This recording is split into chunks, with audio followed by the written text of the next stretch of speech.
a lot of things, ঠিক আছে, সেটা টেকনিক্যাল হতে পারে, সেটা ম্যানুয়াল হতে পারে, সেটা সোর্স ইনফরমেশন হতে পারে, কিন্তু যেটা বললাম যে এটা যখনই ঘটনাটা হয়েছে very professionally as a total professional force একটা স্পেশাল এফার্ট দিয়ে একটা under very active leadership of very senior officers teams তৈরি করে জিনিসটাকে যত তাড়াতাড়ি একটা কনক্লুশন আনা যায় তার আমাদের we are bound on that. তো এবং এইটারই ফলস্বরূপ যেটা আছে অবভিয়াসলি যার সঙ্গে যোগাযোগ করেছে, কিছু করছে না করছে সেই ডিটেলসগুলো তো অবভিয়াসলি আছে, but that's a part of investigation, that's a part of CD, that's a part of FIR, সেটা পরে সে আলোচনা হবে। কিন্তু আফটার 15 যেটা বললাম যে একটা রিলেন্টলেস প্রয়াস ছিল যাতে যত শীঘ্রই আমরা ধরতে পারি একে সাজ্জাক আলমকে, এবং তার ফলস্বরূপ আজকে সকালবেলা এই ঘটনাটা ঘটেছে।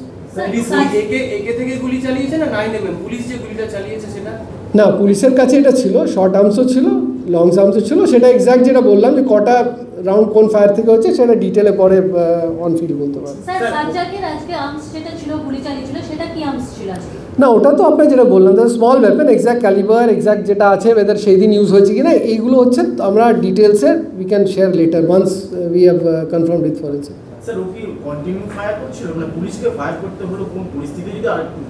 পরিস্থিতি আর মানে আপনারা দেখেছেন পরিস্থিতি মানে কি বলতে চান, মানে পরিস্থিতি অবভিয়াসলি 4টে রাউন্ড ফায়ার হয় তাহলে ইট হ্যাজ টু বি মানে কন্টিনিউয়াস, মানে আপনি এখন এখানে আছেন 2 কদম গিয়ে পড়লে exactly that's a live thing that is happening. ওটা এখানে তো যে এখানে এখন চালিয়েছে 5 সেকেন্ড পরে চালিয়েছে বা 10 second, that's not the question is obviously firing একটাতে স্টপ হয়নি, এবং সেই দিনও আপনারা দেখেছেন যে 4টে round he had fired at least. So it's not that his মানে এই ব্যাপারে এক্সপার্টিজ আছে যে একটা কন্টিনিউয়াস বেসিসে করা যায়। সেই দিনও 4টে রাউন্ড খুব শীঘ্রই খুব শর্ট বার্স্টে ফায়ার হয়েছিল।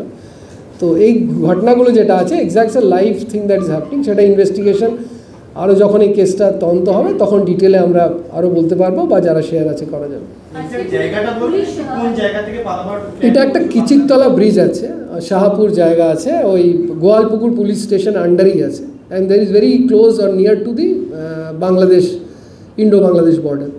তো এত বেশি প্রেশারে দ্যাট আমাদের কাছে আগেও প্রথম দিন থেকে এটা বি ভেরি অ্যালার্ট যে একটা বাংলাদেশ পালিয়ে যাওয়ার একটা প্রয়াস, ডেসপারেট প্রয়াস করার এতে আছেন যারা আছে। তো এটা ব্রিজের পাশে ঘটনাটা হয়েছে। না, আজকে পুলিশের কোনো ইঞ্জুরি আছে আমাদের কাছে খবর।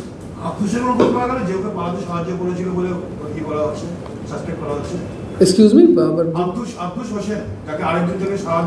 যেটা আছে অবভিয়াসলি আপনারা দেখেছেন, সেটা অ্যানাউন্সও করা হয়েছে প্রায়, যে আমাদের যেটা সাসপেক্ট ছিল যে কেউ নিশ্চয়ই ওকে ওয়েপন সাপ্লাই করেছে, কোর্টের চত্বরে হোক বা পাশাপাশি হোক। আপনারা জানেন ইমিডিয়েট অ্যাকশনও নেওয়া হয়েছে, যারা কোর্টে যারা ডিউটিতে ছিলেন তাদের এগেনস্টে অ্যাকশন হয়েছে, যে ইমিডিয়েটলি সাসপেন্ডও করা হয়েছে ওখানে যারা অফিসার্সরা ছিলেন। আই থিঙ্ক 3-4 জন মতো ফিগার ছিল, কালকেই করা হয়েছে যারা ডেলিকশন অফ ডিউটির জন্য, কালকেই, দ্যাট ওয়াজ ইয়েস্টারডে ইটসেলফ। তো নিশ্চয়ই একটা হয়েছে যেখানে he had got the weapon concern. তো যেটা সাসপেক্টেড আছে যে ওয়েপন দিয়েছে, কারণ আমরা টেকনিক্যাল ইনপুট বা ম্যানুয়াল ইনপুটে আমরা শিওর হয়েছিল, এবং তার এগেনস্টে আপনারা দেখেছেন রিওয়ার্ড ঘোষণা করা হয়েছিল আওয়াল যে আছে। তো ওকেও আমরা খোঁজা হচ্ছে ইমিডিয়েটলি, এবং খুব শীঘ্রই আমরা আশাবাদী আছি যে আমরা সেই অ্যারেস্টটাও আমরা করে নিতে পারবো। এবং আপনারা আগের কেসটাও দেখেছেন, মালদা কেসেও কালকে জাকির যে প্রাইম সাসপেক্ট ছিল অলরেডি কালকে অ্যারেস্ট করে দেওয়া হয়েছে। ইন দ্য মিন টাইম গুরাব কেসটা আপনারা জানেনই 54 দিনের ভেতরে হয়েছে। সো ওয়েস্ট বেঙ্গল পুলিশ এটাই বলার আছে যে we are a professional unit, এবং প্রফেশনালি আমরা চেষ্টা করি যতটুকু সম্ভব to do our best and ensure they যারা যারা দোষী বা যে কোনো ঘিনেস ক্রাইমে হচ্ছে যে লজিক্যাল কনক্লুশন অবধি নিয়ে যাওয়া, সেটা প্রচেষ্টা থাকে। এবং আপনি রিসেন্টলি দেখেছেন মাটিগাড়া কেস থেকে নিয়ে এটা 4th I think 4th case যেখানে ডেথ পেনাল্টি করা হয়েছে। I think this is very rare. আপনারা হয়তো চেক করে নিতে পারেন অন্য কোনো স্টেট পুলিশ বা অন্য কোনো ইউনিটের সেই সফলতা আছে কি না, যে পরপর 4টে কেসে ডেথ সেন্টেন্স, এবং এভরি কেস আরও শর্টের ডিউরেশনে হয়েছে। আপনি যদি দেখেন মাটিগাড়া আমাদের প্রায় 1 বছর লেগেছিল, তারপরে আমাদের জয়নগর কেস, তারপর ফারাক্কা কেস, এবং এখানে তো আপনারা জানেন 54 দিন, টোটাল 52 দিনের ভেতরে জাজমেন্ট পাস হয় এবং 54 দিনে সেন্টেন্সিং হয়েছে।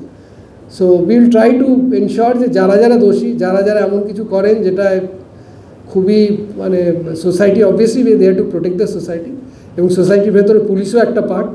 So policeman also part of society, আপনার every individual part of society. এবং যারা কোনো এরকম হিনাস ক্রাইম করবে বা হিনাস কাজ করবে, West Bengal police will act in a very professional manner, in a very tough manner to ensure that the public of West Bengal, যারা কমন লোক আছেন তারা সুরক্ষিত ফিল করেন, এবং যারা দোষ করেন তাদের যেন কঠোরতম শাস্তি হয় সে ব্যবস্থাটা করার জন্য। এবং we are part of the judicial system, আমাদেরই পুরো নেই প্রসিকিউশন বা judicial, we are part of the system. আমাদের তরফ থেকে আমরা সবসময় চেষ্টা করি যাতে